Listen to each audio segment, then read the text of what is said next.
Gracias al Centro Blanquerna por organizar y convocar este ciclo Sintonías Culturales. Gracias a los dos ponentes de hoy, Luis García Montero y Josep Playà. Los dos son sobradamente conocidos. Hoy queríamos hablar de Dalí, Salvador Dalí y García Lorca. No solo de su relación y de su amistad, sino también de este momento que parece fulgurante, seminal, algo insólito, creativo, europeo, conectado con las vanguardias, con la luminosidad, incluso con el optimismo, y justo antes de la tragedia, que no solo asolaría España, sino también Europa, ¿no? Pero es un momento raro de sintonía, raro en el sentido que no es frecuente, y al mismo tiempo es tal vez uno de los más brillantes y repito la palabra fulgurantes de toda la historia de nuestras culturas, ¿no? Bueno, como saben ustedes, doy también la bienvenida a quienes nos siguen por streaming, que sé que son muchos, y saben ustedes el formato siempre de todas las sesiones de este ciclo, pues cada uno de los ponentes habla aproximadamente unos 20 minutos, luego establecemos un diálogo y luego les damos naturalmente la palabra a ustedes, y siempre intentamos abrir el foco a la época, a las corrientes, a la sociedad, a la historia, partiendo e intentando profundizar un poco en la relación, que en este caso es absolutamente íntima y muy transformadora mutuamente, de estos dos grandes genios del siglo XX, catalán, español y europeo, que son García Lorca y Salvador Dalí. Adelante, muchas gracias, Luis García Montero. Gracias, Xavier, por invitarme a participar en este ciclo y gracias a Blanquerna por acogernos. La verdad es que la amistad de Salvador Dalí fue fundamental para Federico García Lorca. Cuando alguna vez he tenido que resumir el eje de la personalidad de García Lorca, me he atrevido a decir que se caracteriza sobre todo por haber hecho una lectura vanguardista del romanticismo. Saben que la propia vanguardia del primer tercio del siglo XX,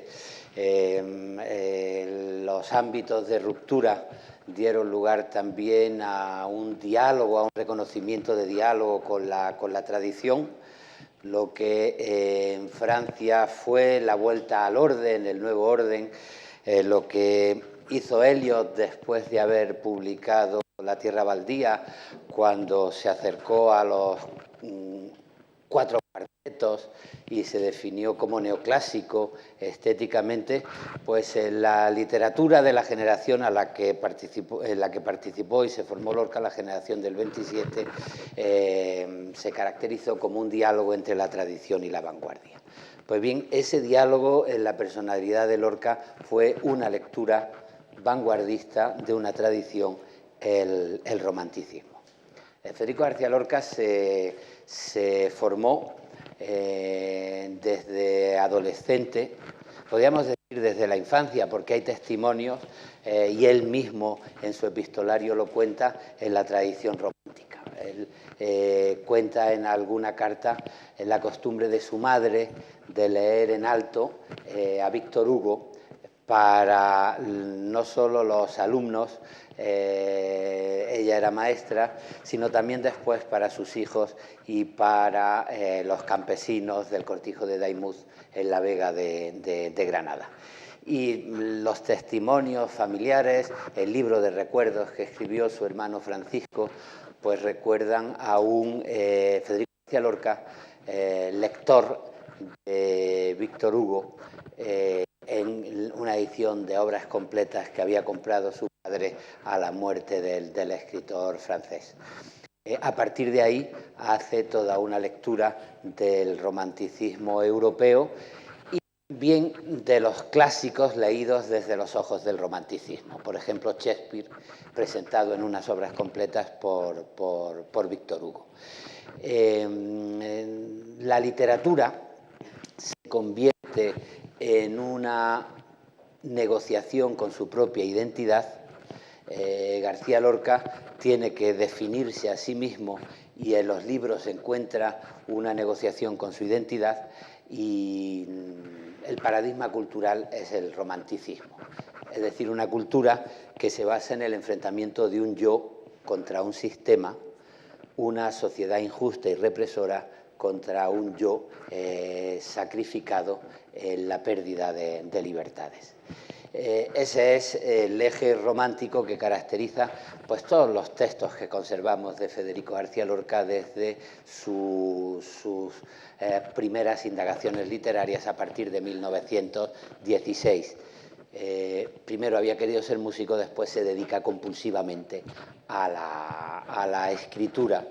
Y los textos que se conservan y que se editaron después póstumamente en el año 1994 son textos que marcan una lucha interna entre el deseo y la realidad, el alma y la carne.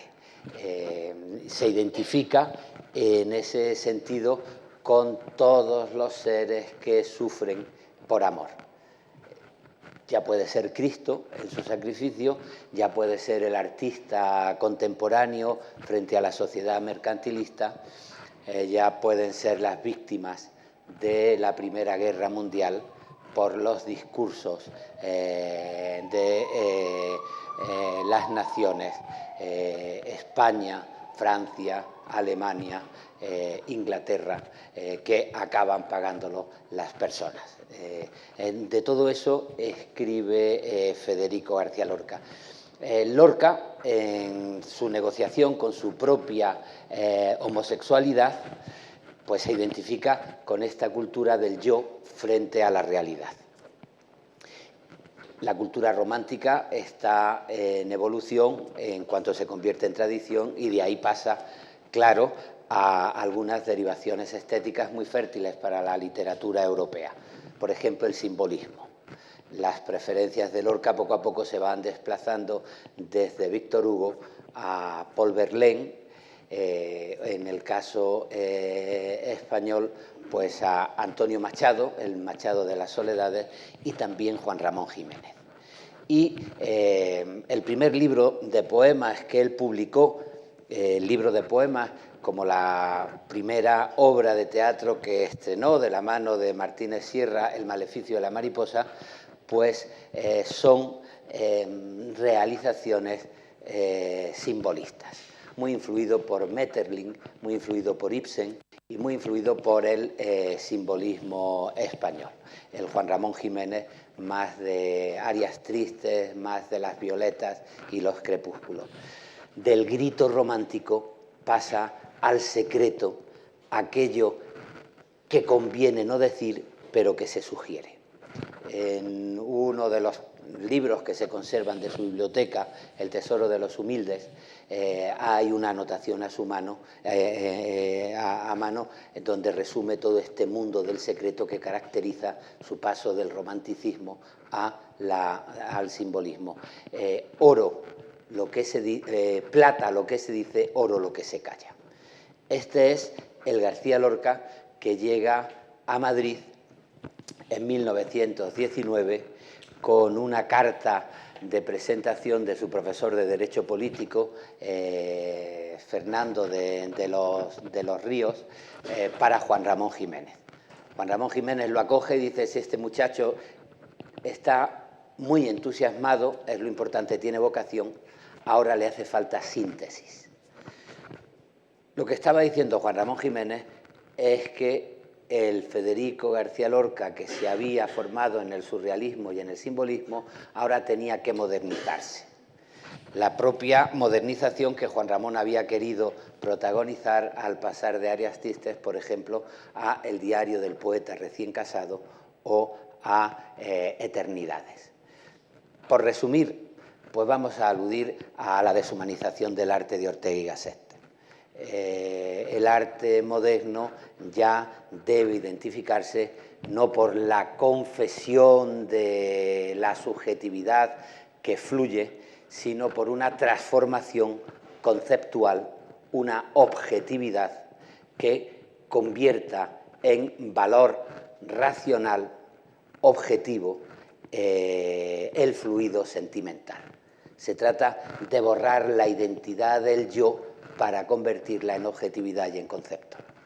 De alguna manera eso es lo que ya en la vanguardia había propuesto Vicente Huidobro, al que conoce también en su primer viaje a Madrid Federico García Lorca.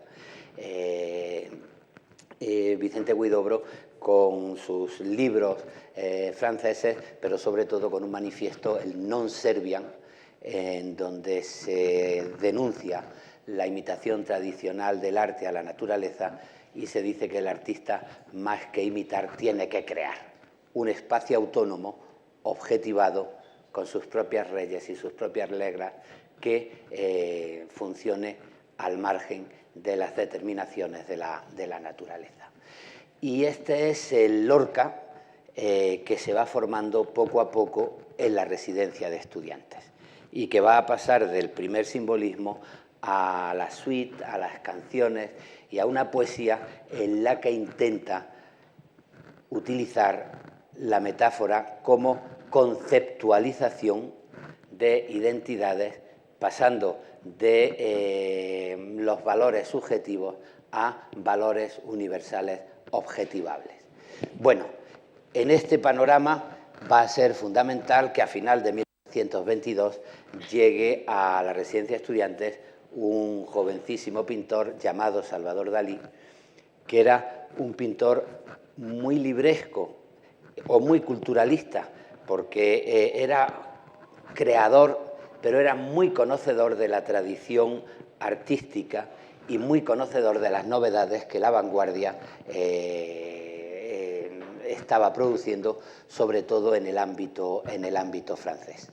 En un texto que preparó Federico García Lorca para presentar en Granada la revista Gallo en 1928, Sketch de la nueva pintura, dice que donde la vanguardia tiene más protagonismo y tiene más avances y hallazgos es en la pintura.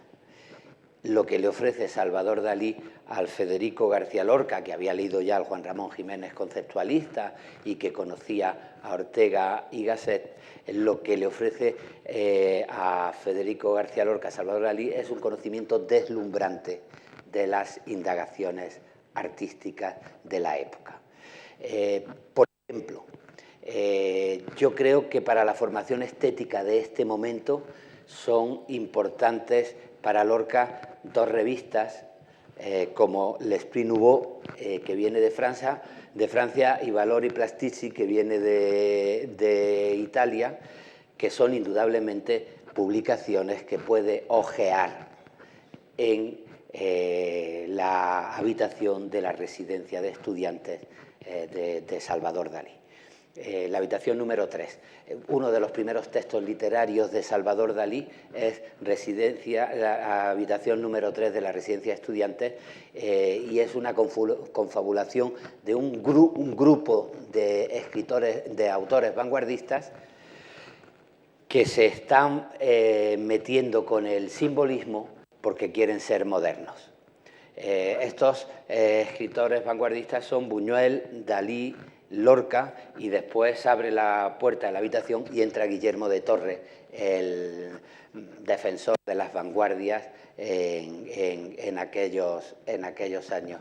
Lo que hace Dalí en realidad es imitar mucho el manifiesto futurista de Marinetti, que empieza haciendo una descripción de la melancolía simbolista del arte que hay que superar para romper y decir queremos ser modernos.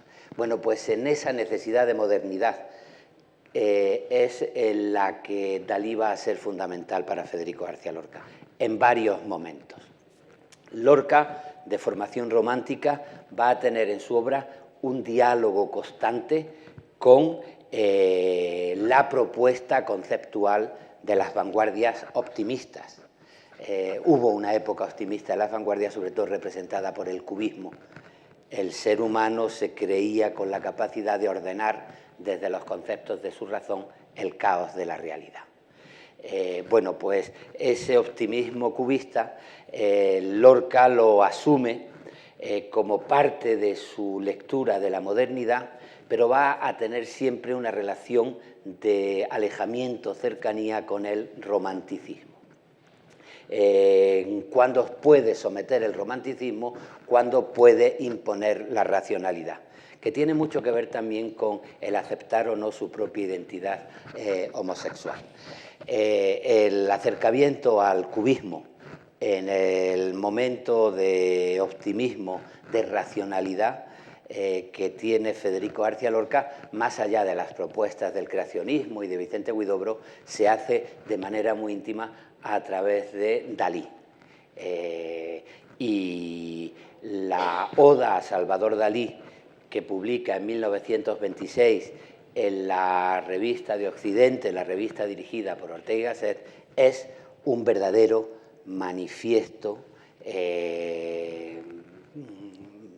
cubista, donde se llama a la superación del impresionismo, se llama a una capacidad de ordenar el caos de la realidad, se llama a un mundo que puede ser organizado geométricamente y que puede establecer sus propios límites a la hora del orden establecido frente a las sirenas, a las lejanías, a los desahogos sentimentales.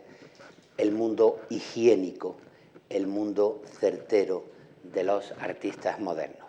Y ahí no solo está un conocimiento superficial del cubismo, está también el conocimiento íntimo del cubismo que había estudiado en l'Esprit Nouveau gracias a Salvador Dalí, y está también pues, el conocimiento, por ejemplo, de Ozenfant o de Le Corbusier, que le llega, yo creo, también a través de Salvador Dalí. La pintura moderna de Ozenfant, el conocimiento de la arquitectura moderna. Por ejemplo, hay algunas fotografías en l'Esprit Nouveau sobre el estudio de Ozenfant que son después el patrón claro de la descripción de los estudios de los pintores modernos de Cristal y como si fueran un iceberg que utiliza para su oda a Salvador Dalí. Ahí también, junto a un manifiesto surrealista, hay la esgrima, el amor de un deseo homosexual que Lorca sintió profundamente por Salvador Dalí y que caracterizó también el blanco y el negro de sus relaciones.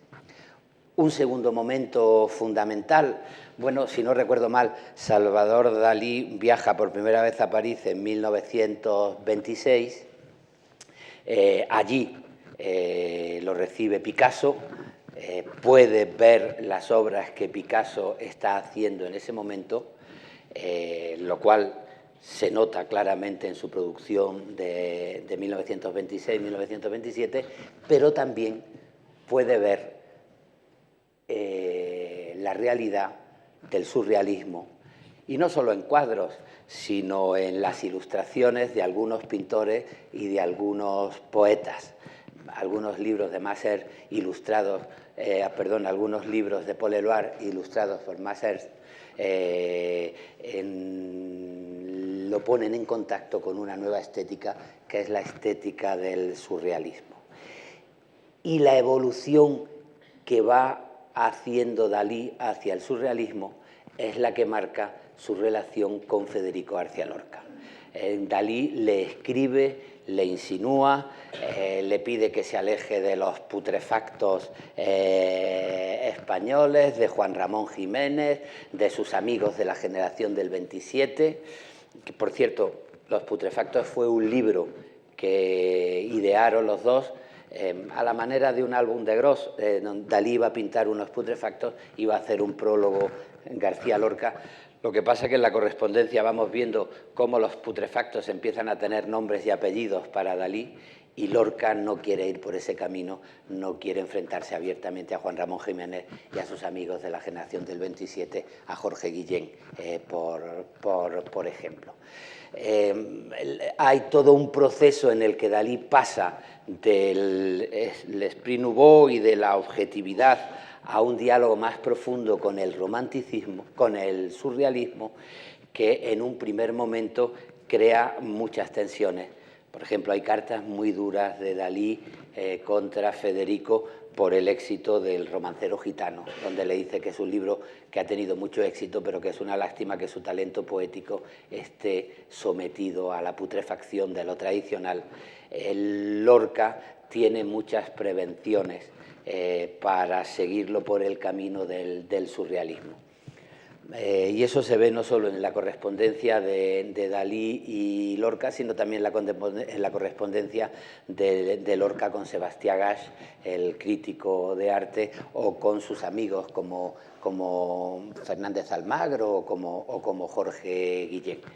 ¿Qué es lo que ocurre?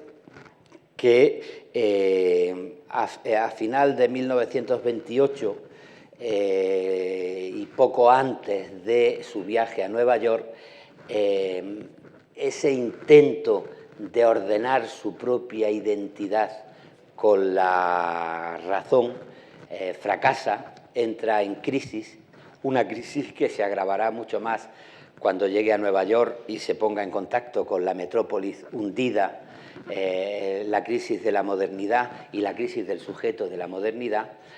Y entonces encontrará salida en una rehumanización que tiene que ver con una lectura modernizadora del romanticismo, de la herida romántica, del yo reprimido por la sociedad. Y aunque Lorca se niega a asumir que es, y lo dice en varias cartas a Sebastián Gasch, yo no soy surrealista, yo no renuncio al control de mi arte, yo creo en las leyes poéticas, no creía en la escritura automática, pero por mucho que se niegue, lo que hay claramente en Poeta en Nueva York es una fuerte lectura del mundo surrealista, que es el mundo que domina en la vanguardia española, a través, por ejemplo, de Sobre los Ángeles, de Rafael Alberti, a través de Juan Larrea y a través de otros autores.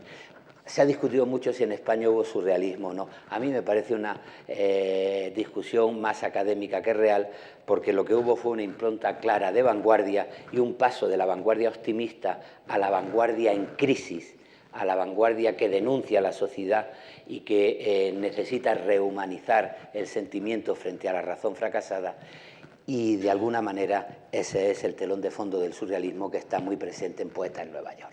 Y claro, por mucho que García Lorca ya estuviera distante de Dalí e incluso hubieran surgido algunos malentendidos entre ellos, la lección de Dalí como adelantado del surrealismo fue uno de los motivos que motivó el paso de Federico García Lorca del mundo del romancero gitano o del mundo de las canciones o de la suite al mundo irracional del grito de Poeta en Nueva York. He dicho que es una vuelta al romanticismo. Hay un poema de Poeta en Nueva York como El grito hacia Roma, que vuelve frente a la sugerencia y al secreto a gritar humanamente aquello que la sociedad no quiere aceptar. Y claro, la compañía de Dalí vuelve a ser, a mi modo de ver, fundamental en la educación sentimental y en la formación estética de Federico García Lorca. Bueno, no sé si sirve de introducción, pero ahí lo dejo. Josep.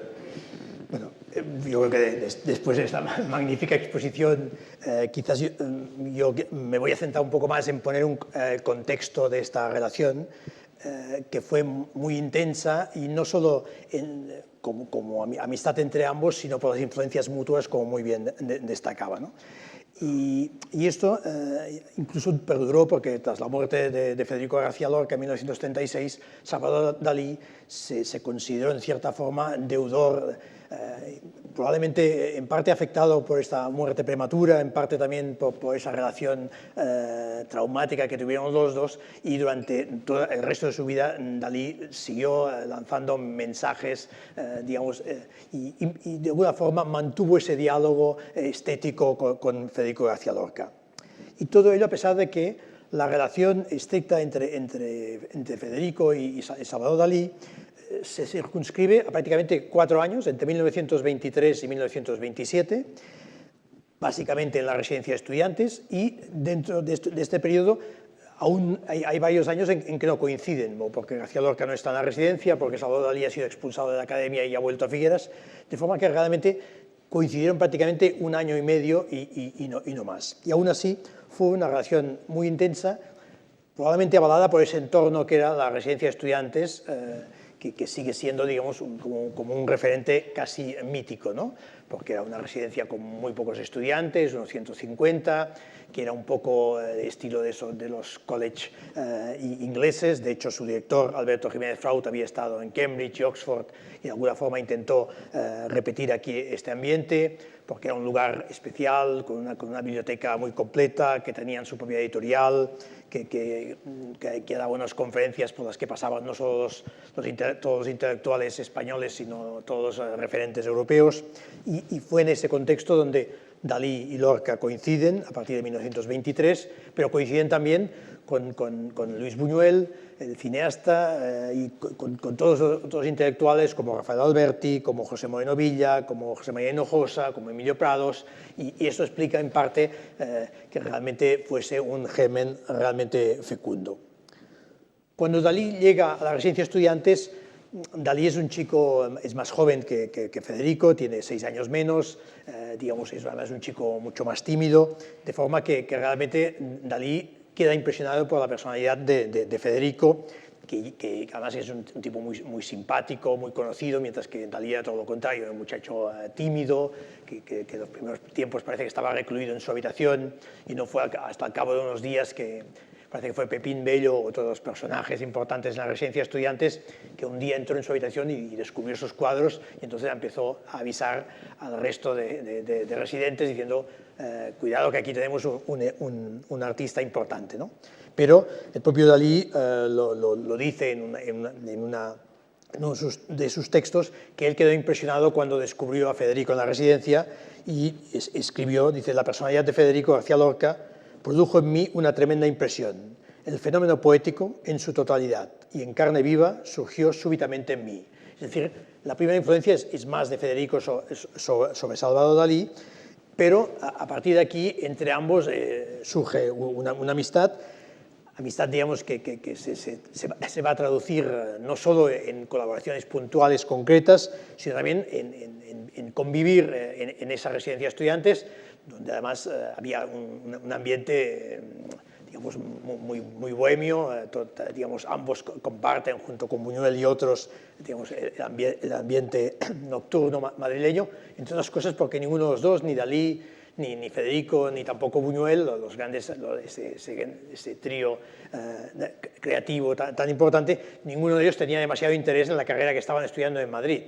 Digamos, los tres en el fondo estaban aquí enviados por sus familias que querían que tuviesen una carrera, que de alguna forma tuviesen una formación sólida, pero en realidad, digamos, a ninguno de los tres les interesaba demasiado su carrera y lo que querían cada uno era dedicarse a su propio ámbito creativo. Pero, digamos, desde el primer momento hay esta fascinación de Dalí por Lorca, se aprecia además en que en los primeros dibujos que Dalí hace de Madrid, por ejemplo, hay una serie de acuarelas que se llaman Sueños Noctámbulos, donde ya refleja todo ese ambiente con todos sus amigos y entre otros aparece Federico. A Federico le dedica también Salvador Dalí un primer retrato que durante bastantes años no se había identificado, pero que luego fue Rafael Santos Torrella quien dijo ese retrato que no tiene nombre, pintado por Dalí en 1923-24, es Federico García Lorca. Es un retrato cubista donde aparece el poeta con una cuartilla en blanco en la mano. De forma que, digamos, Dalí yo creo que es el primero en captar la importancia de Federico, que además probablemente le llevaba ventaja, ya había publicado algún libro, ya había escrito su primera obra de teatro, mientras que Dalí estaba en una fase, digamos, de probaturas, digamos, su misma obra pictórica se mueve entre el impresionismo, el cubismo, está buscando aún su propio camino. En esa relación entre ambos hay un momento realmente importante que será en 1925, cuando Dalí invita a Federico a pasar unos días, la Semana Santa de 1925, en Ampurdán, en Cadaqués. Son solo 10 días, pero son 10 días intensos en que la familia de Dalí obsequia de forma extrema a Federico García Lorca, no le dejan ni un momento, le invitan a pasear por barca por el Cabo de Creus, lo invitan a Gerona a ver las procesiones de Semana Santa, va a ver las ruinas de Ampurias, pasa un día o dos en Figueras, donde le organizan una lectura de Mariana Pineda para un grupo de amigos, le organizan también un banquete y una bailada de sardanas en la Rambla de Figueras, y lo mismo luego, de paso por Barcelona, de vuelta ya a Madrid, le organizan también otra lectura de Mariana Pineda, de forma que después de este corto viaje, Federico regresa a Madrid entusiasmado con Dalí y con esa visión, de forma que de esa Cataluña que ha conocido, de forma que Federico, que también se entusiasmaba rápidamente con todo, le vemos distintos comentarios que hace con varios amigos que son de un entusiasmo desbordante, ¿no? Por ejemplo, a su amigo Fernando Vilches le dice: querido, después de La Vega, pocas cosas más bellas que Lampurdán.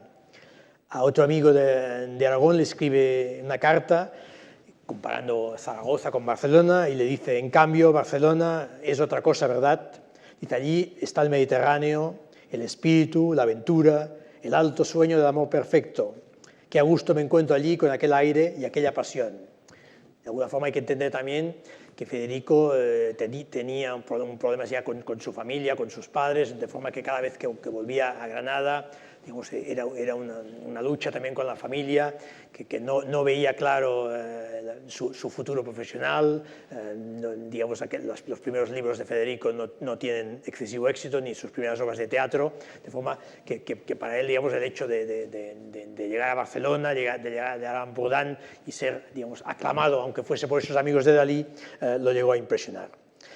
Hay un detalle también curioso, digamos, por los tiempos en que vivimos, que después de esta primera visita a Cataluña, el último día hicieron una cena en un restaurante que se llamaba El Canari de la Garriga, y al final de la cena, todos los que habían participado en esta cena, de que fuera un poco de homenaje, de despedida a Federico, que se volvía a Madrid, firmaron en el álbum de dedicatorias del restaurante: Salvador Dalí firmó Dalí, expresidiario. Y lo cierto es que Dalí, un año antes, había pasado un mes, no exactamente, un poco menos, en la cárcel de Figueras, y Cadaqués, detenido por unos incidentes que se habían producido en Figueras. Se había producido una visita del rey Alfonso XIII, y después de la visita hubo una especie de redada, y los jóvenes más izquierdosos o más nacionalistas, bueno, pues pasaron unos días en la cárcel, entre ellos Salvador Dalí y uno de sus amigos, que era Jaume Miravilles, y por eso Dalí firmó Dalí, expresidiario. Y ese Lorca, que salía entusiasmado de esos días de visita en Ampurdán y en Barcelona, firmó Federico García Lorca, presidiario en potencia, visca Catalunya lliure, ¿no? Bueno, era era 1925, dictadura de Primo de Rivera, es decir, que estamos en unos momentos especiales también. Y incluso en otra carta a Fernández Almagro se definía en aquel momento Federico García Lorca como catalanista furibundo. Pues eso es un poco para ver también esta enorme relación que hubo entre los dos, que se consolidó en 1926, ¿no? En un momento en que Lorca escribe precisamente, como antes explicaban, la Oda a Salvador Dalí.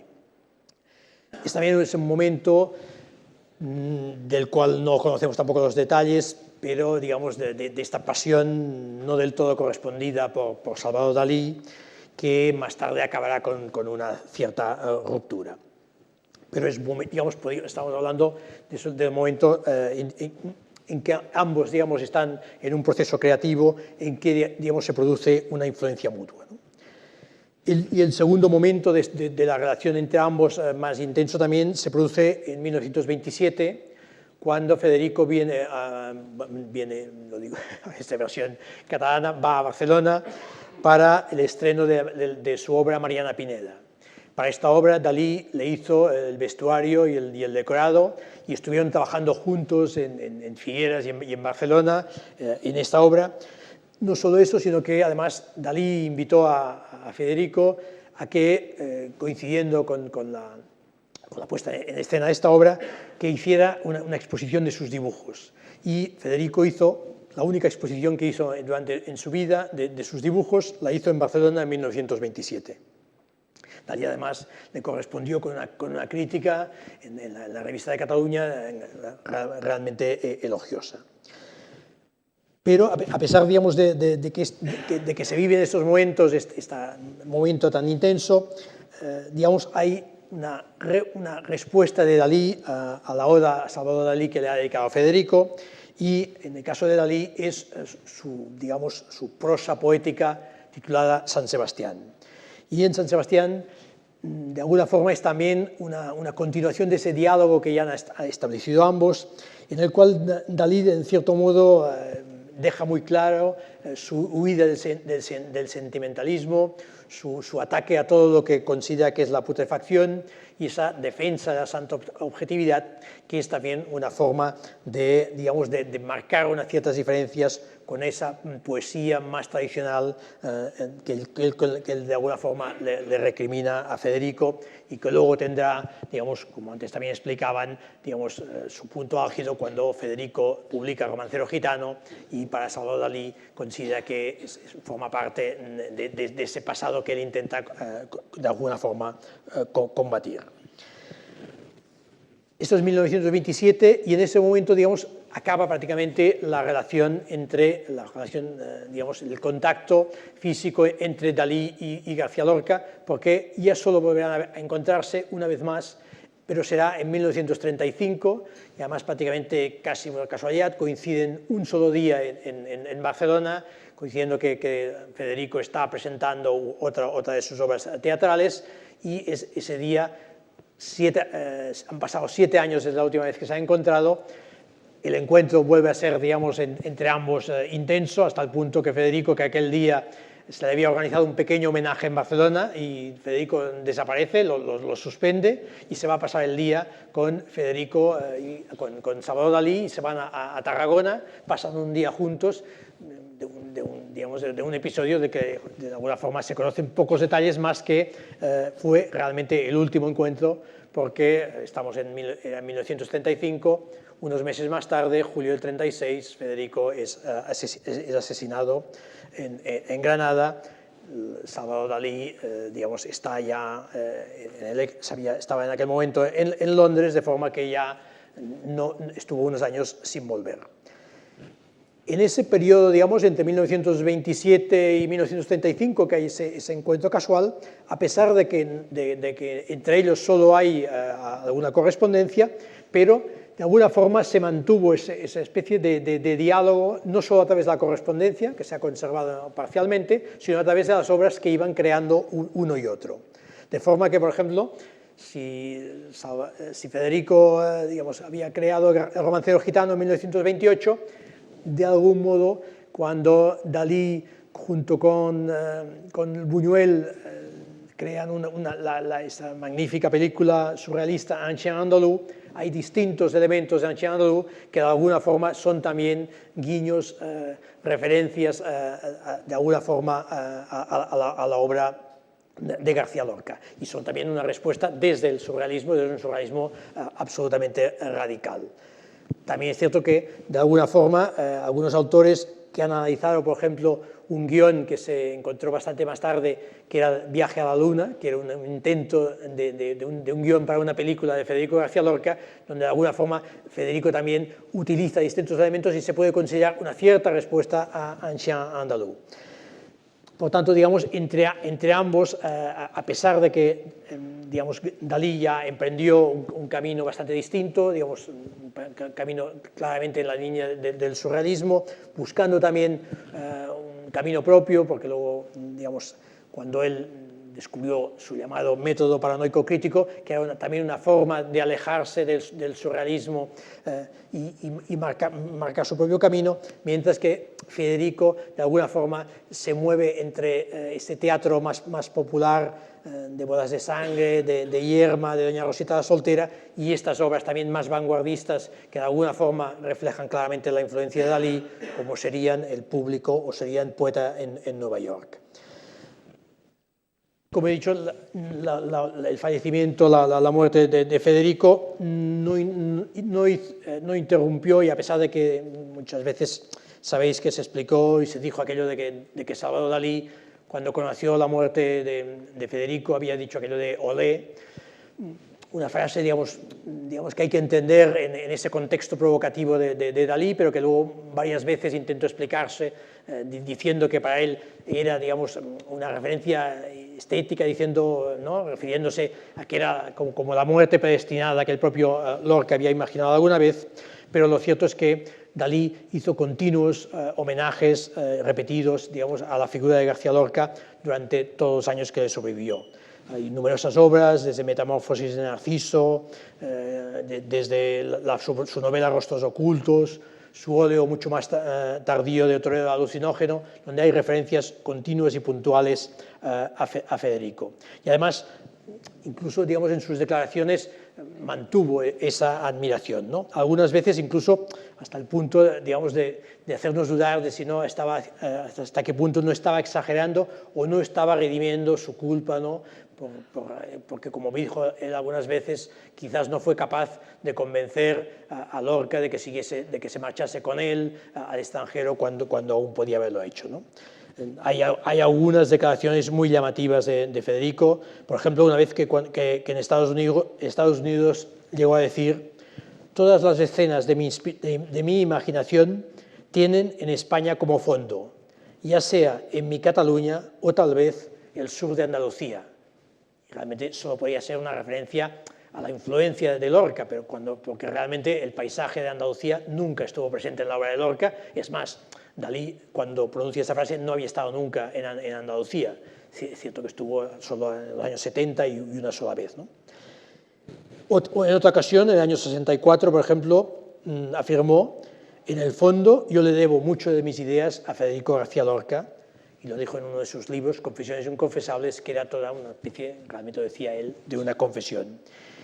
Y también, evidentemente, habría que citar esa declaración que hizo cuando ya estaba enfermo, un año antes de morir, cuando le había realizado una entrevista el hispanista y biógrafo Ian Gibson, que había publicado la entrevista, y después de publicarla, donde precisamente explicaba la relación entre Lorca y Dalí envió una carta al director del diario El País, donde se había publicado esta entrevista, matizando la entrevista tal como la había transcrito Ian Gibson, y en su carta textual le decía: quisiera matizar las palabras que pone en mi boca, porque lejos de una azucarada novela rosa, la relación entre Federico García Lorca y conmigo, y fueron palabras textuales de Dalí, fue un amor erótico y trágico por el hecho de no poderlo compartir.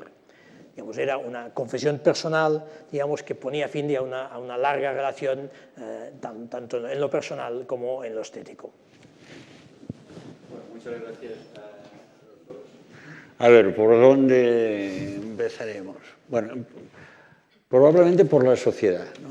Veían, claro, para Dalí, estoy seguro que la sociedad era un telón de fondo sobre el cual actuar o sobreactuar, y tomar los ingredientes que más le convenían dentro de esta enorme inteligencia, capacidad de alejarse de sí mismo, que probablemente Federico no tenía, de alejarse de sí mismo, de todo, de sus pulsiones, de sus sentimientos, de sus allegados, de todo, ¿no? Y en cambio García Lorca siempre es algo muy cercano a la humanidad, a sus dramas, a la injusticia. Y cómo veían los dos su tiempo, su época, la gente, la sociedad, porque realmente algo tuvieron que compartir, aparte de su relación estética y personal, ¿no? Claro, vamos a ver. Por lo que Dalí realmente no se caracterizó mucho por su compromiso político. Hay, en la época de la Residencia a la que tú aludías, con el primer retrato cubista de Lorca, hay uno de los autorretratos de 1923 de Dalí que aparece detrás el periódico comunista L'Humanité, y esa es la única alusión directa en su pintura que yo recuerdo de los años entre el 23, 26, 27 que compartieron, ¿no? Porque Dalí se despreocupó y se alejó del asunto político enseguida. Hay que tener en cuenta una cosa: estamos en la época de la Restauración, y en la época de la Restauración la política estaba absolutamente desacreditada. Cuando Federico García Lorca escribe Mariana Pineda, su profesor, que después fue ministro de la República, Fernando de los Ríos, le quiere dar un contenido político muy claro. Bueno, están en la época de la dictadura de Primo de Rivera, se trata de una heroína del liberalismo español que ha sido ejecutada por el absolutismo, y Fernando de los Ríos ve una lectura política rebelde clara. Federico García Lorca, en las cartas que le dedica a su familia, se niega rotundamente a que consideren Mariana Pineda como una obra política, cosa que cambiará después, sobre todo a partir de la República. La política era un ejercicio oficial, separado completamente de la realidad social, donde unos partidos políticos se turnaban en el gobierno, y dedicarse a la política era dedicarse al enchufismo. Y había una lejanía absoluta de la política, de la sociedad real. La política estaba muy desprestigiada, casi tanto como ahora, o lo mismo que ahora. Federico García Lorca no quería que lo confundieran con un político, porque un político era aquel que se sometía a los dictados del aparato oficial y que renunciaba a su conciencia, a su independencia y a su compromiso con la realidad. Y de alguna manera yo creo que parte también de la lejanía de Salvador Dalí ante la política tiene que ver con ese descrédito generalizado. Unamuno había escrito una carta a los padres diciendo: si ustedes quieren que sus hijos hagan algo por este país, eviten que se metan a políticos. Que sean buenos abogados, buenos periodistas, buenos ingenieros, buenos médicos, pero por favor eviten que se metan a políticos, porque la España real tiene muy poco que ver con la España oficial que la política representa.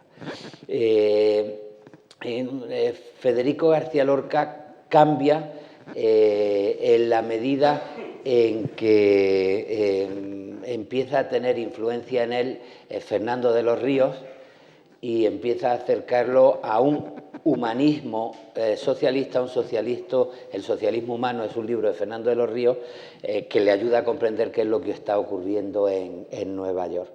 Y poco a poco se va acercando a él, y es lo que lo prepara para participar después en lo mismo que en la rehumanización de la poesía, en la vuelta al crédito de la política gracias al sueño republicano. Federico García Lorca se identificó con el sueño republicano. Es cuando entra a colaborar con el gobierno, con Fernando de los Ríos, y cuando pone en marcha la barraca. Y es también cuando hace una reflexión nueva sobre su teatro y sobre su vanguardia. El teatro comercial no le gustaba nada.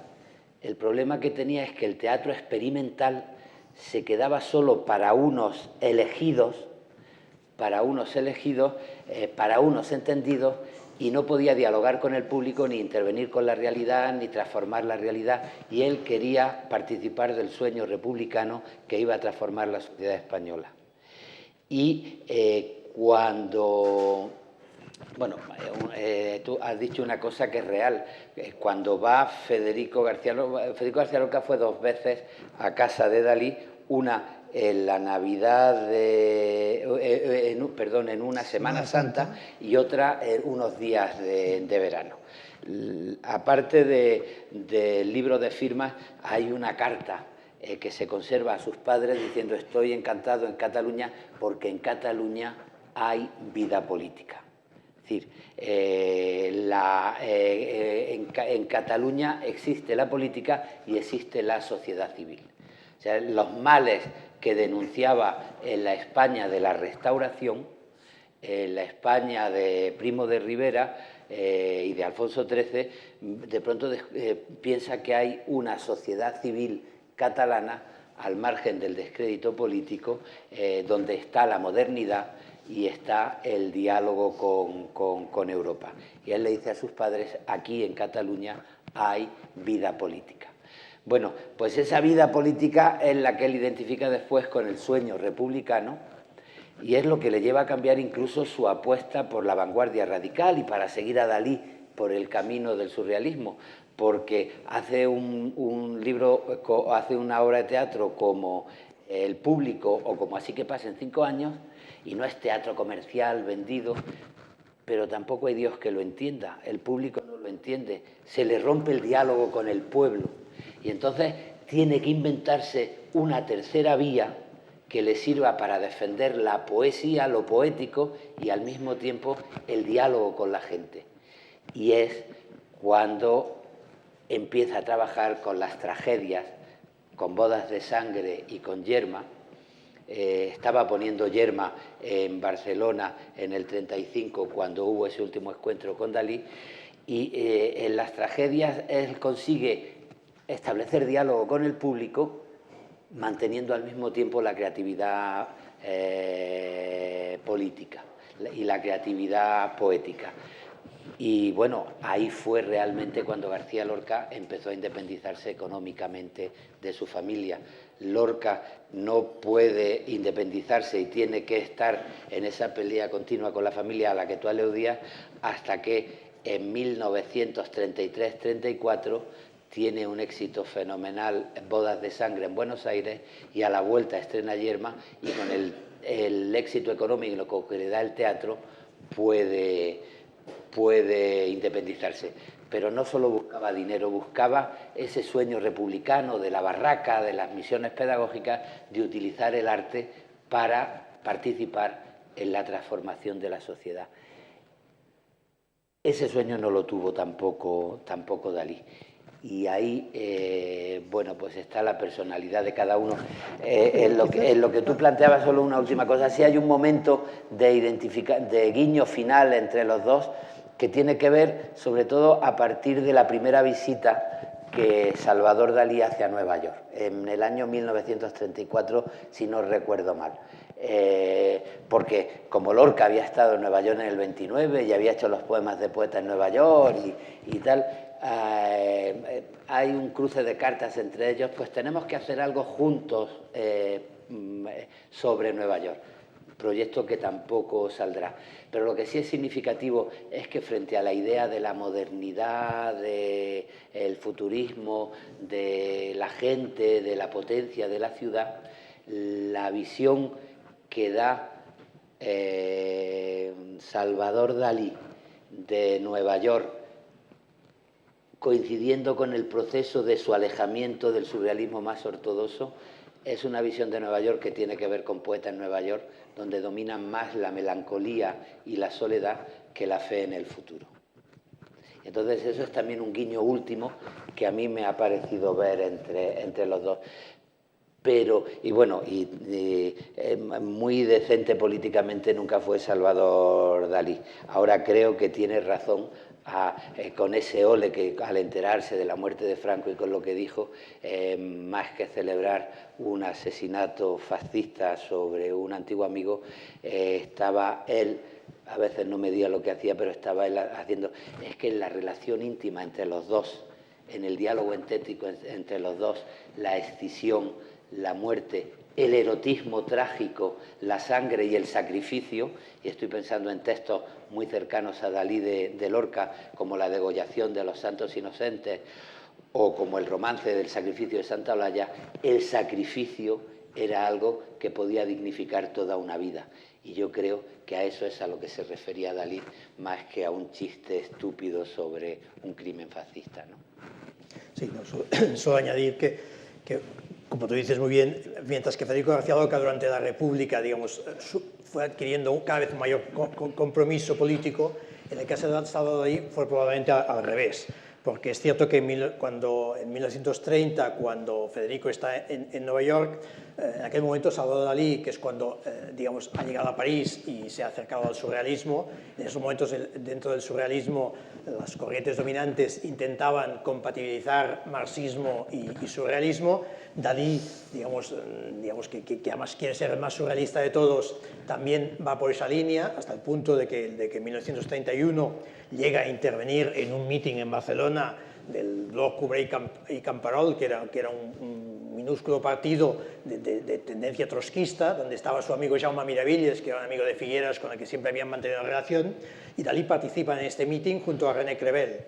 Es un meeting donde Salvador Dalí, digamos, de alguna forma ya empieza a escandalizar porque su visión, digamos, de lo que debe ser la revolución, digamos, no acaba de cuadrar con los esquemas más ortodoxos del marxismo, pero sí que Dalí, digamos, en esos años sí que aún digamos, mantiene un cierto compromiso. Es más, en 1930 o 31 llega a hacer dos pequeñas acuarelas que eran para un aniversario del Partido Comunista francés, es decir, que en aquellos momentos su interés por integrarse en el grupo surrealista le hace estar también bastante comprometido, pero muy pronto, digamos, empieza a marcar su propio terreno y no tardará en 1933-34 cuando empieza a hacer las primeras bromas sobre Lenin, al que incluye en algunos de sus cuadros, o como cuando empieza a decir que los intelectuales deberían fijarse en la estética hilderiana porque es una estética que arrastra a las masas y que por tanto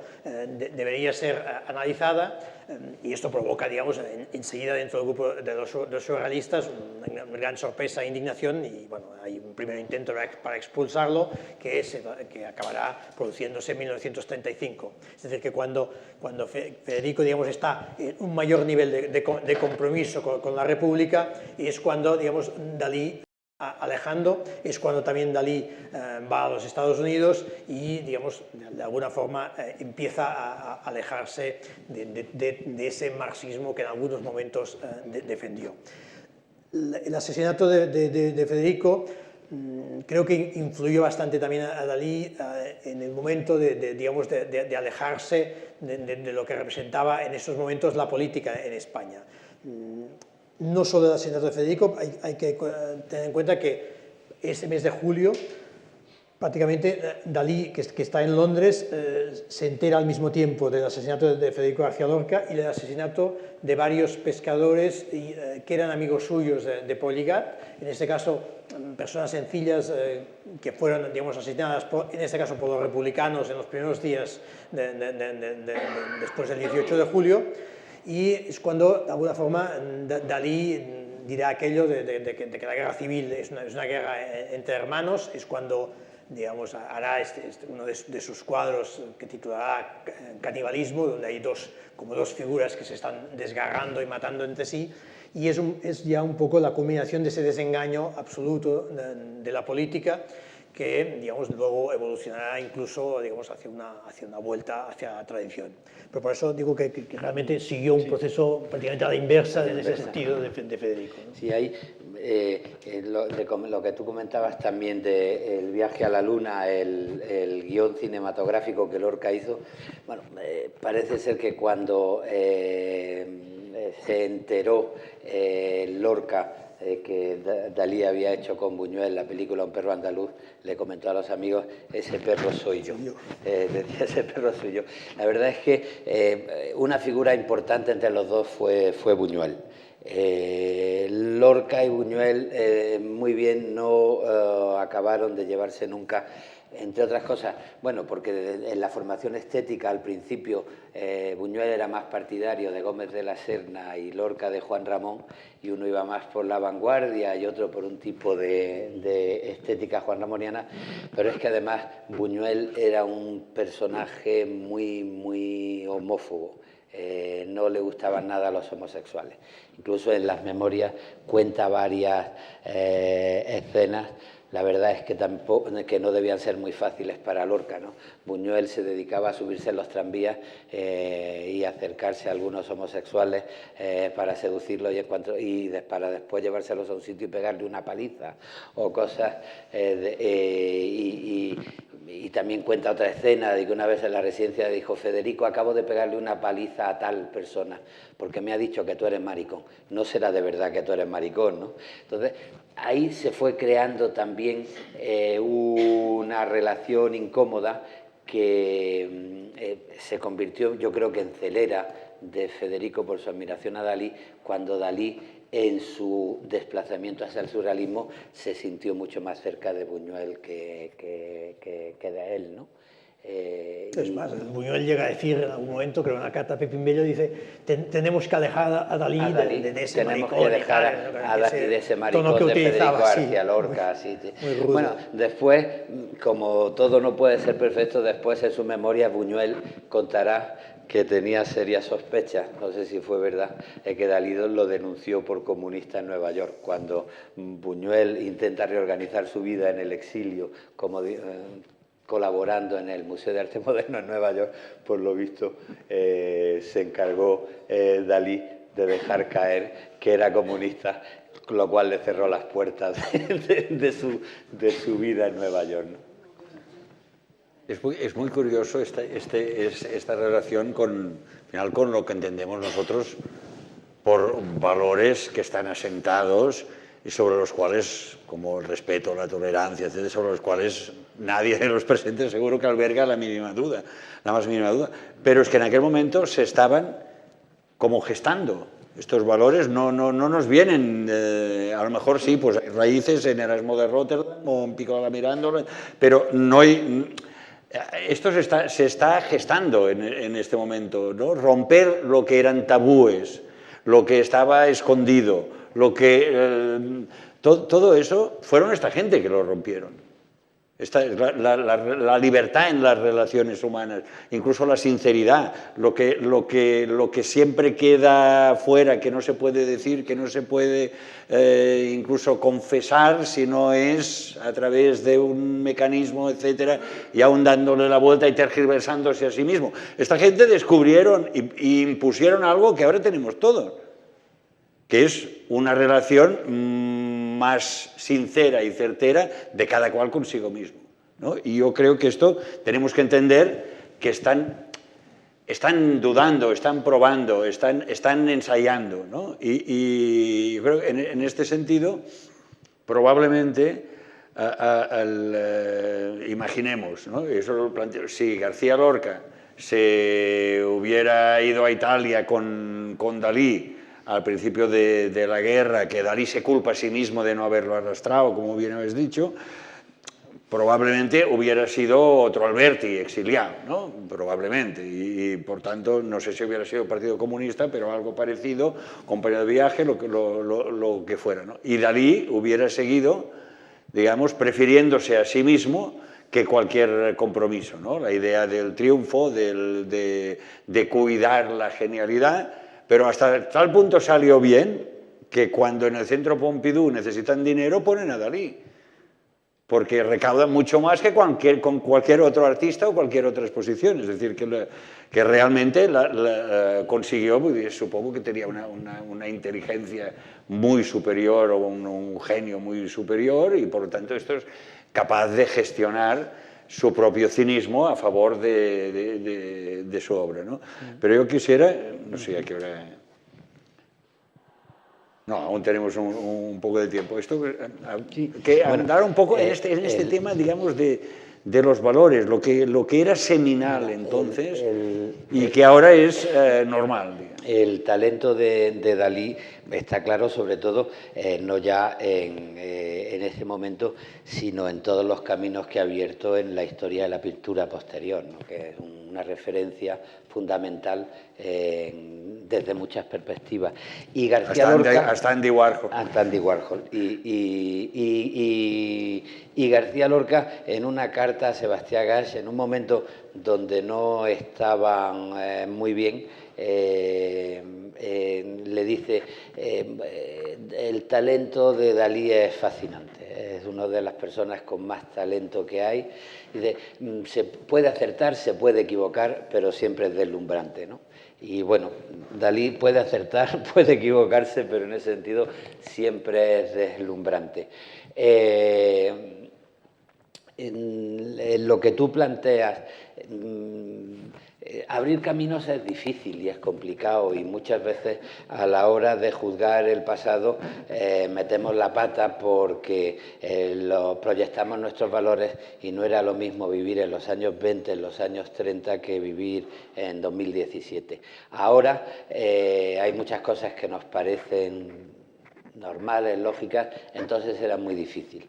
Y yo tiendo más que a juzgar y a regañar a los que entonces se portaban no como nuestros valores, a admirar a la gente que estaba abriendo el camino para nuestros valores, ¿no? Y bueno, este grupo de artistas pues fue fundamental y desde luego se convirtió en un mito en la nostalgia de la España que sufrió el golpe de Estado y que tuvo que soportar 40 años de dictadura, porque perdimos muchos de los avances que costaban mucho. Pongo un solo ejemplo en lo que estamos hablando. Federico García Lorca nace en una ciudad de provincias, en Granada, donde la homosexualidad está muy mal vista, como es lógico, y donde le genera muchos problemas de todo tipo, desde el colegio hasta la relación con los padres, aunque los padres no fueron especialmente en ese sentido hostiles con el hijo. Una de las razones del viaje a Nueva York de Federico García Lorca es porque tenía entonces una relación más o menos escandalosa con Aladrén, un escultor, y la familia de alguna manera pues le facilita que se vaya con Fernando de los Ríos a Nueva York para separarlo del escándalo. García Lorca está constantemente luchando con su propia libertad y sin embargo tenemos un poema como la Oda a Walt Whitman de Poeta en Nueva York, donde Lorca, que acaba de leer, creo yo, el Coridón de André Gide, pues de pronto hace una distinción entre homosexuales buenos y homosexuales malos. Y empieza a decir que él es un homosexual bueno porque es una persona digna y porque no es una loca y porque vive con intimidad su homosexualidad y no da escándalo como, y hace toda una lista de maricones en un sitio, locas en otro, y hace un inventario de cómo se llama a los malos maricones por todo el mundo, ¿no? De alguna manera yo creo que ahí sigue a Gómez de la Serna precisamente en una de las traducciones, en un prólogo a una de las traducciones del el De Profundis de Oscar Wilde, donde Gómez de la Serna tiene palabras duras como la gente que se dedica al amor que no puede decir su nombre. Bueno, pongo este ejemplo para decir que como hasta una persona que está sufriendo, que apuesta con libertad por su vida y que tiene relaciones homosexuales y que sabe lo que es la sociedad represiva, en un momento determinado, por mala conciencia propia de la educación que ha tenido desde su infancia, a principios del siglo, pues tiene que hacer una distinción entre una buena manera de ser homosexual y una mala manera de ser homosexual. Y ahí Lorca es muy reaccionario, ¿no? Entre paréntesis, en Ángels en América también está. También está. Solo hay una manera, que es pertenecer a la tribu, alejarse de la feminización porque son los hombres auténticos, etcétera, etcétera. Es decir, que a lo mejor hay algo que es más profundo, ¿no? Es decir, una manera real de ser hombre, se considera. A partir de Proust hay algo de eso, de en Sodoma y Gomorra, es decir, los hombres somos nosotros porque no estamos contaminados como los demás que están todo el día andando con mujeres, y claro, y esto es una mezcla que... Bueno, etcétera, bueno, perdón por el paréntesis. Pero bueno, lo pongo como ejemplo de que realmente esta gente estaba rompiendo con muchos tópicos y con muchos convencionalismos a costa de una propia desgarradura y en un momento difícil, donde ellos mismos a veces se sentían inseguros y dudaban de lo que estaban haciendo, ¿no? Y creo que lo mismo también podríamos decir de Salvador Dalí, ¿no? que aún que hay muchas dudas sobre su propia sexualidad, ¿no? De alguna forma él dio a entender que él hubiese querido tener relaciones con Federico, pero que, digamos, en fin, que le dolió, dijo él. Lo contó dos veces, ¿no? Dos veces. Lo intentaron dos veces. Sí. Lo intentaron dos veces, diciendo, y por tanto, y siempre ha quedado la duda, digamos, bueno, los biógrafos que han analizado con detalle, como Ian Gibson, toda la vida de Dalí, y también o algún otro biógrafo como Rafael Santos Torrella, llegan a la conclusión de que en el fondo era una especie que nunca quiso aceptar una cierta tendencia homosexual, ¿no? Y que por tanto... O es que los tabús están mal vistos. Es que esta gente, cualquier cosa que fuera un tabú y una barrera a probar o a intentar o a abrirse a nuevas experiencias, era algo muy malo. A lo mejor era esto por parte de Dalí. Es decir, hay los caminos de la libertad, de la exploración, es decir... Hay que probarlo todo, ¿no? Incluso poner obispos en un acantilado, lo que sea, hay que experimentar con todo. ¿Cómo yo me voy a negar a probar algo que tanta gente ha probado? Y el propio Buñuel, que de alguna forma parece tan rudo y con unos comentarios, digamos, tan despectivos, y en cambio luego hizo toda una producción en cuanto a películas que realmente siguen siendo actuales hoy, siguen siendo provocativas, digamos, y bueno, nos parece el tipo más avanzado que puede haber, ¿no?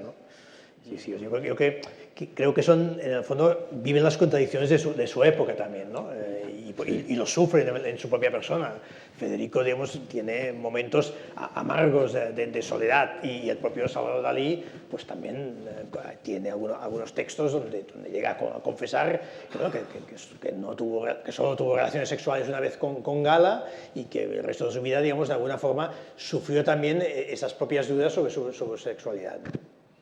Sí, bueno, pasó de la relación sexual a la ceremonia sexual.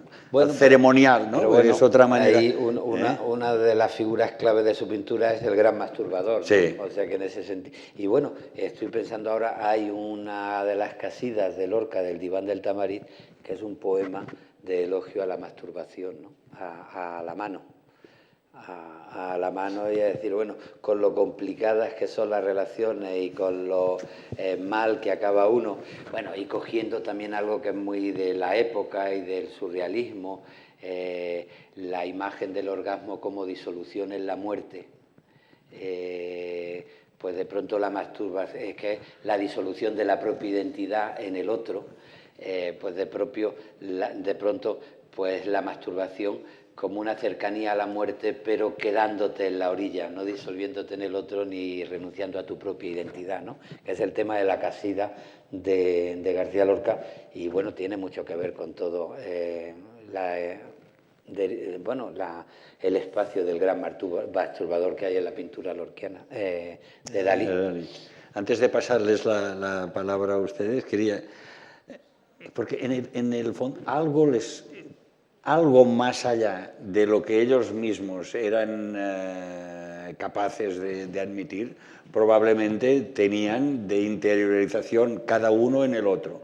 Y un par de textos, que es una confesión de Dalí, que dice: cada vez que en el fondo de mi soledad logro hacer brillar una idea genial, sacándola desde lo más recóndito de mi cerebro a la superficie del aire de Cadaqués, o cuando logro dar una pincelada milagrosa, siempre escucho la voz ronca y dulcemente afónica de Lorca que me grita «olé». Es decir, cada vez, siempre, toda la vida. Es decir, este duende, supongo, que debía quedar incorporado, interiorizado, es decir, y en este momento le salía lo que probablemente tenía Lorca de nacimiento y Dalí por genialidad, pero no por algo que fuera una fibra íntima, sino interiorizada. Y Lorca le dice a Dalí: somos dos espíritus gemelos, aumenta mi cariño por ti y mi adhesión por tu pensamiento, y atención, y calidad humana. De calidad humana.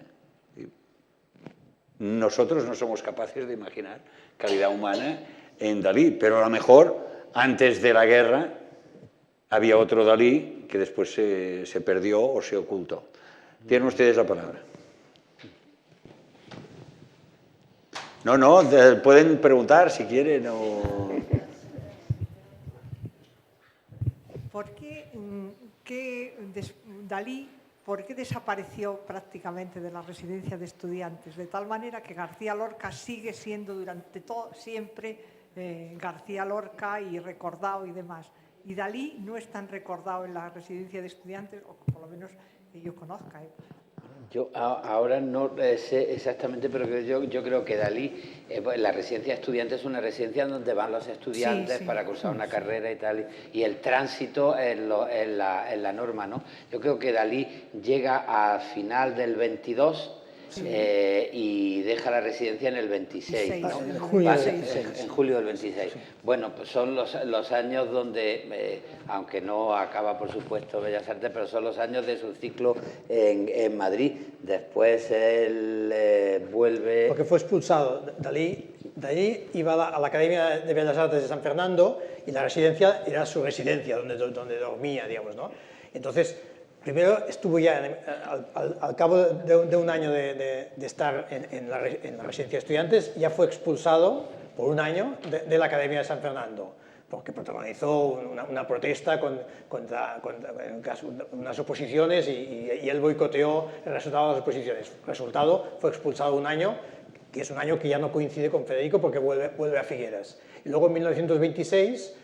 Cuando llegaba a los exámenes finales, el día del examen final le pusieron un tema y bueno, se presentó ante el tribunal y dijo: lo siento, pero de este tema yo sé bastante más que los miembros del tribunal, y por tanto, total, la consecuencia fue que fue expulsado, y entonces ya regresa a Figueras, y su padre, que es quien le pagaba la carrera, y pues ya decide que siga, digamos en Figueras. Por tanto, él estuvo en la residencia de estudiantes entre el 22 y el 26, solo eso, casi 4 años, con un año fuera por estar expulsado, solo estuvo 3, y en cambio Federico había llegado a la residencia, creo que eran 2 años antes, en el 19, y de hecho con Dalí no se conocen hasta el 23, por tanto, digamos, han pasado 4 años. Federico estuvo más tiempo en Madrid y en la residencia. Y él iba a Granada, venía, y si estaba unos días se quedaba en la residencia, y después ya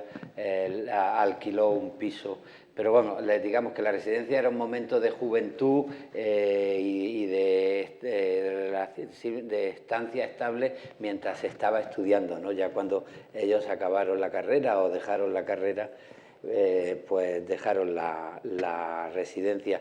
Dalí vuelve a Figueras, después se va a Francia y al final lo echan también de su propia familia, porque cuando el padre se entera de que ha expuesto un cuadro que se llama, ¿cómo era? Escupos. A veces por placer escupo sobre el retrato de mi madre. A veces por placer escupo sobre el retrato de mi madre. Le escribe una carta el padre a Lorca.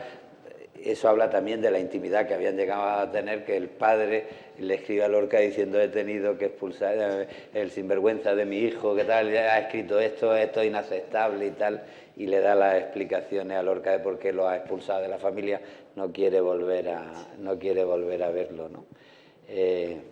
La verdad es que hay otra cosa también ahí en lo de la cuestión humana, que no se nos puede olvidar, que es la siguiente. En la época, los artistas y los artistas de la vanguardia son un grupo que tienden a reconocerse y a ayudarse frente a la incomprensión de la sociedad.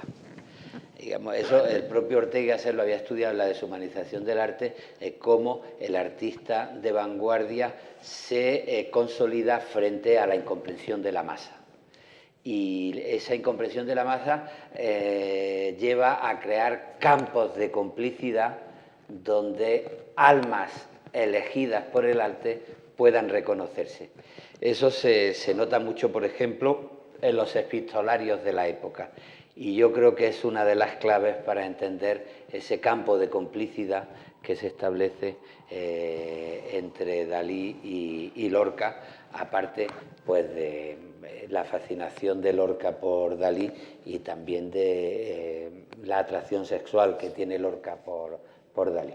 Ya, pero lo mismo que Moreno Villa y otros series, aunque se van de la residencia, en algún momento siguen en parte dando conferencias, asistiendo, poniendo exposiciones de Dalí, que yo sepa, no volvió otra vez, que yo sepa, y a lo mejor es una ignorancia mía. Bueno, pero es que yo creo que por Madrid... Bueno, Dalí, digamos, en ese momento cuando Dalí se marcha en el 26, en Madrid no vuelve a exponer, yo diría que no me consta ni que estuviese en Madrid en otros viajes, porque en el año 27 hace el servicio militar en Figueras, pues pasa todo el año en Figueras, que es cuando va a verlo Federico García Lorca, que hay aquella foto muy conocida que se ve a Dalí vestido de militar junto con Federico. En el 28 sigue en Figueras, el 29 ya es cuando conoce a Gala y se va a París, es expulsado de la familia, y entre el año 30 y el 35, cuando estalla la Guerra Civil, Dalí vive entre París, algunos viajes por Europa con Gala, pasa los veranos ya en Poligat, pero realmente está pensando, no vuelve más a Madrid.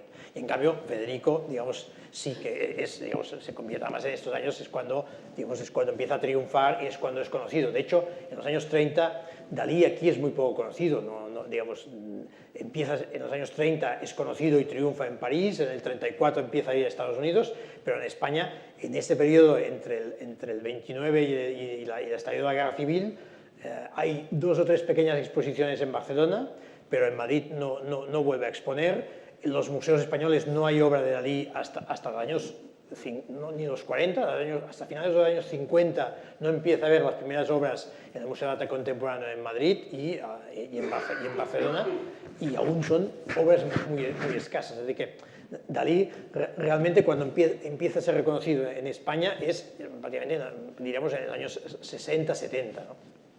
Por tanto, hay un olvido, digamos, de Madrid durante esos años. En cambio, García Lorca, incluso a pesar de su asesinato, digamos, pervive en la memoria, y obras como Romancero Gitano fueron muy populares, ¿no? Hay esa serie de Romancero Gitano, se hicieron unas ediciones durante la Guerra Civil, que eran ediciones populares, que se enviaban al frente y los soldados leían esas ediciones de Romancero Gitano. Es decir, que digamos, Federico estaba presente, digamos, aunque fuese en media España, quizás en la otra media España, no tanto, ¿no? Y en cambio, Dalí, para unos y para otros, desapareció durante bastantes años. Quizá también en lo que usted plantea hay otra cosa. De la residencia de estudiantes se identifica con una tradición la del krausismo, la Institución Libre de Enseñanza, Giner de los Ríos, Jiménez Frau. No pertenecía a la Institución Libre de Enseñanza de la Residencia, pero era, bueno, se identifica con gente como, con ese espíritu, donde Juan Ramón Jiménez tiene mucha importancia, y con Moreno Villa, fue poeta que vivió también al principio de la Residencia.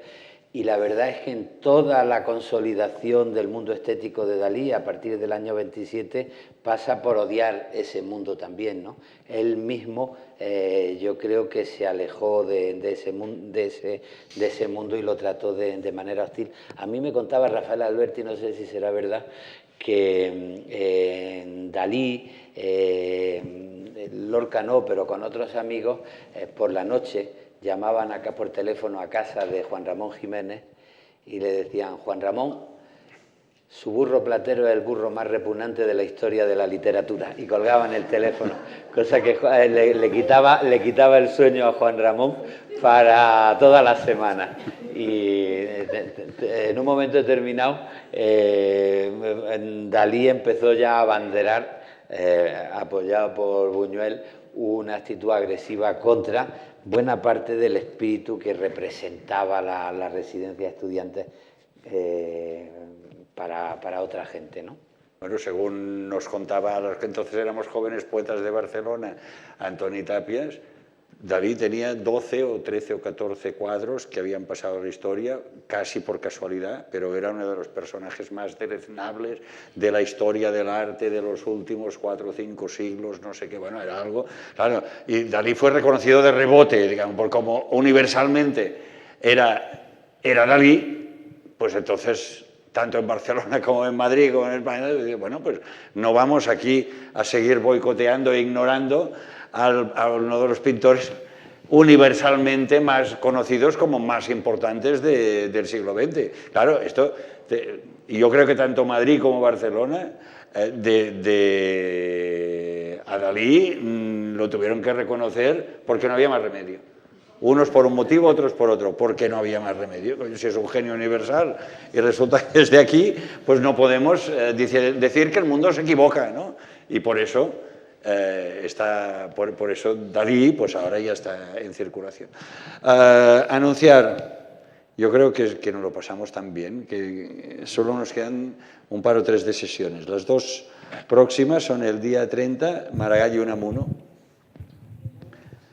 que hablarán de él los dos presidentes del Ateneo de Madrid y del de Barcelona, César Navarro y Casasas, y después creo que es el 30, ¿no, María Victoria? 30. Y después el 17 del mes que viene hablaremos de algo que es cultural, pero ya bastante más, bueno, con Maragall y Unamuno, donde también saldrá la Institución Libre de Enseñanza y saldrá Giner de los Ríos, y saldrá etcétera, etcétera, pues ya estamos con los intelectuales, digamos, fabricando, imaginando, proyectando otra España. Y después la sesión del día 17, del día 17, sí. 7.